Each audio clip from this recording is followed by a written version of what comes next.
Can't win, I can't reign, I will never win this. Hey guys, this is James TWDM again. This is just another video. I hope you guys enjoy this video. It is another comparison video. If you guys have been following my Facebook page, that way you guys can stay in touch with me. You guys can know when my videos are coming out, know when I'm uploading. You can also ask and request videos. So if you have any questions, want to see something about the guns that I have, you could request it there.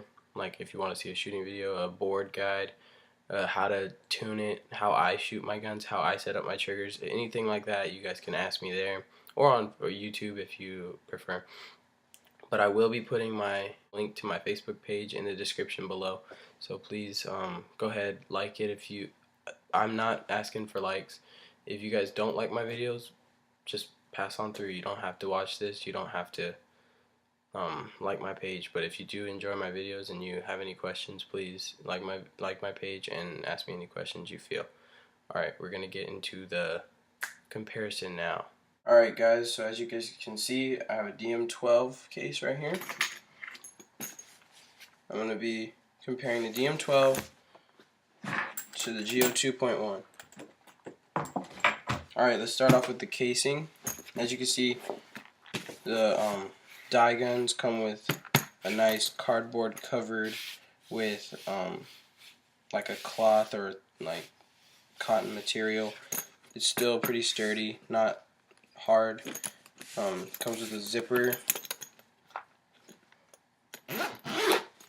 It's not as good of a zipper as this one feels. They're both really great zippers, but this one feels better because it's just thicker metal.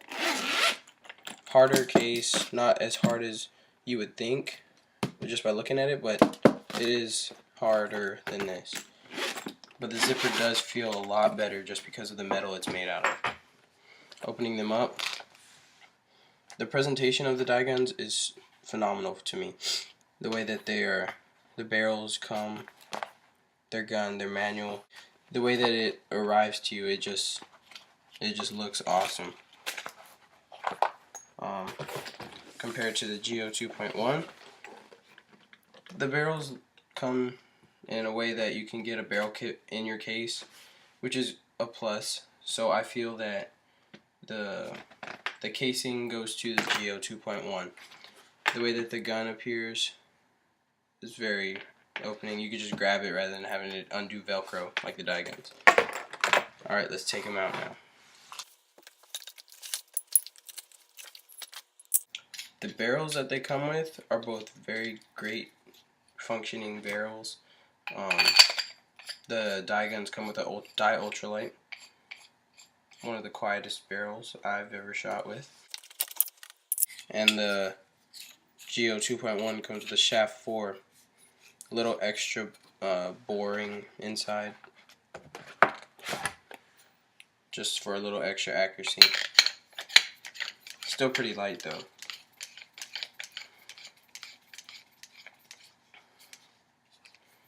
Alright, let's get to the comparison.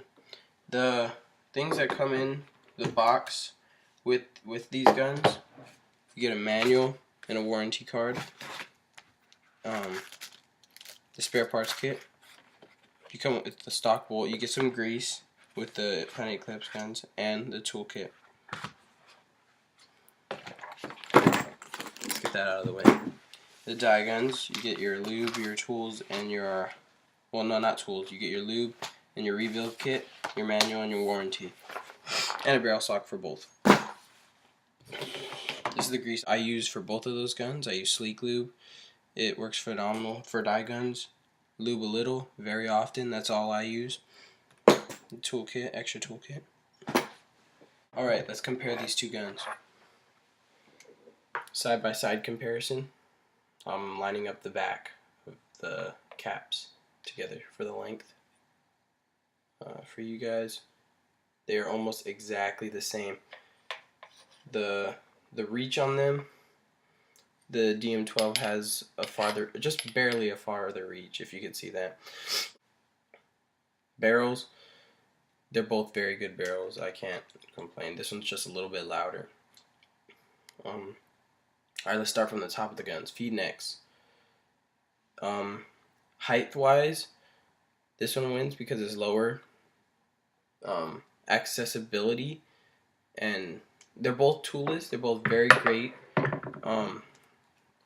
This one does not. The die one does not have a knob. I'm gonna get this barrel out of the way since we already talked about those. Planet Eclipse. I feel that the Planet Eclipse feed neck is a little bit better than the die one because this one doesn't have a knob. It just has the clamp on it, and you spin it, that loosens it. Spin it, that tightens it. And it's either too tight or too loose or just where you want it, because you really only have those 3 turns to see if it's going to fit your gun, because you want it to close regardless. The fact that they both don't have grooves is great. It doesn't scratch up your hopper. But I really do not like how this swivels. That gets on my nerves. It might not get on yours, but this is just my opinion. This is my opinion of the guns. I'm not telling you what to go get. I'm just telling you what I like. This is my opinion. Alright, the Planet Eclipse feed neck. The Planet Eclipse feed neck is really good. I enjoyed it using this. It has this screw in here to clamp the feed neck onto the gun. So there's no swivel at all. I can open this up. There's no swivel. It's not going to turn. It's toolless. They're both toolless. And it has this knob so that you can fine tune your feed neck to where you want it. So it will fit perfectly on your hopper. It won't scratch it. They're both smooth feed necks. They're awesome feed necks. But if I had to choose one, it would definitely be the Planet Eclipse. Let's go to eyes. There's not really a winner in eyes unless they have laser eyes, but some people don't like those because they can't read darker paints inside the guns. So they both win on eyes, but cleaning eyes goes to the die because they have the eye pipe. The eye pipe automatically makes them win. You take this out, you put a squeegee in there, you clean your eyes out, put this back in there. It's awesome. It's just so fast. You could do this during like between games. It's just amazing. You can't beat it. You just can't. There's nothing it's just so awesome. Let's go to the bolt disassembly.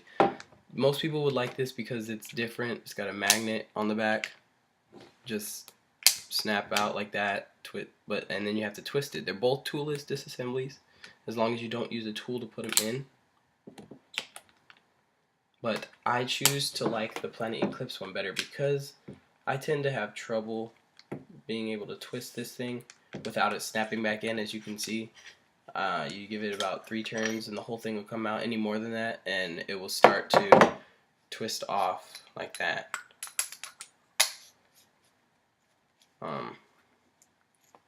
So disassembly of the bolt goes to the Geo because you don't have to worry about a magnet.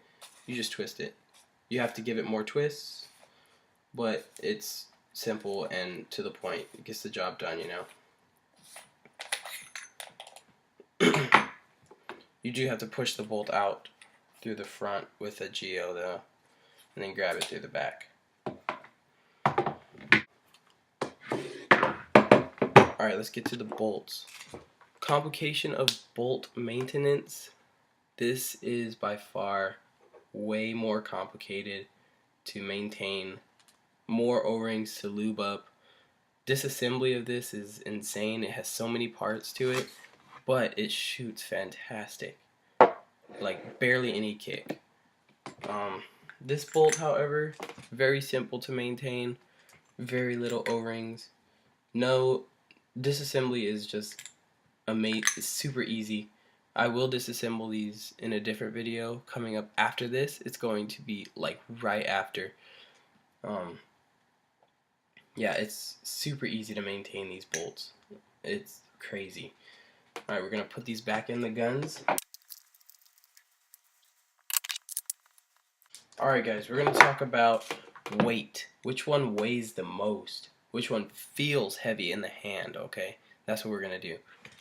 Putting them side by side like this without their barrels I would have to say the DM is back heavy. It is just, it's not uncomfortable because I prefer this gun over the Geo. Even though the Geo has a lot more pluses on it, this one feels better in my hand. Like the trigger, after I adjusted it, of course, it feels awesome. The red grip that they add on, it feels good. It's ergonomically designed to feel good in your hands with this ultralight grip on it. It feels awesome. But this does feel heavier. We're talking about regulators now. They both have angled fittings, so you don't have to worry about that 90-degree pain in the neck to get to and clean and maintain. Regulators are both very fantastic. They're both different though. The DM has a washer system going on in the regulator, and the Geo has a spring and piston system going on in there. But I feel that the DM is a lot more consistent and easier to maintain, and the grip that they give onto it feels good. Your hand's not slipping around. The dust finish also gives you that feel, but on the Geo, but it's just not the same. Triggers out of the box, the Geo beats the DM. The DM is stiff, hard to pull, just terrible out of the box. But once you take that spring out and you get it set up right, this trigger floats, man. It just floats. This trigger beats the Geo hands down after you mess with it, if you mess with it correctly. But out of the box, the Geo's trigger is way better. It's a little bit louder, obviously. We'll talk about boards now. Obviously, the Geo 2.1 wins because it has an LCD screen on the back.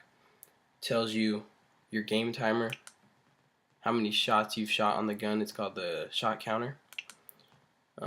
How fast you're shooting, on average how fast you're shooting, and if your eyes are on, your battery life, and your speakers on, if your micro switch is being activated, or your opto, and it's just easier to program that way. The DM's board is a little bit more complicated. Once you get it set, you don't have to mess with it, right? But it's just got a light on the back so you can see if it's firing and stuff. Right now I have low battery, that's why it's flashing blue. But while you're shooting, it'll be green, and if the eyes are working, it turns green. But to get to the programming mode, you have to get inside the grips, flip both switches on, and you're good. It'll get you to the programming mode, do a sequence and everything. Let's talk about ASAs.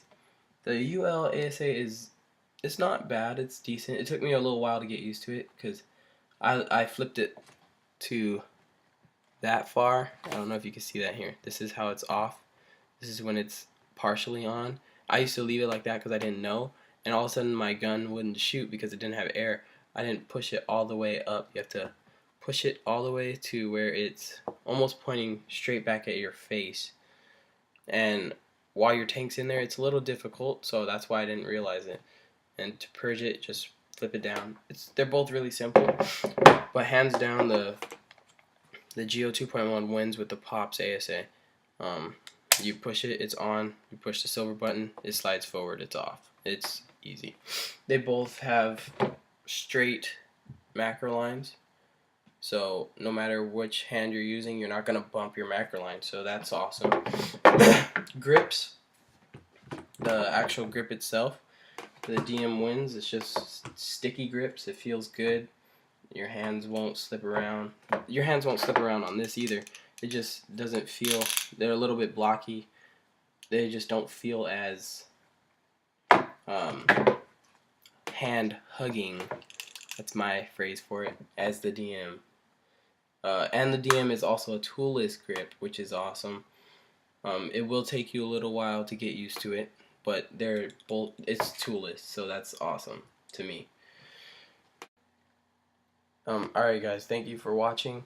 Please let me know if you have any questions. If I missed anything and you want to talk about it, please just hit me up on Facebook, on YouTube. But yeah, that was my comparison of those two guns. It is my opinion. I'm sorry if you disagree with it, but that's just how I feel about the guns. I personally believe that the DM is, in my opinion, better than the GO 2.1. It has a little less kick. Shot is smooth. How it feels to me is more important in the hand, and I feel that the DM is a lot more comfortable in the hands to shoot with. But that's just my opinion. Some people, I mean, don't get me wrong, the GO 2.1 shoots awesome. It just doesn't feel as good in the hands, you know? And to me, that's important. Alright, guys, if you like this video, please like it. Please subscribe at the bottom as well. Comment below any recommendations of videos you guys want to see. And thank you.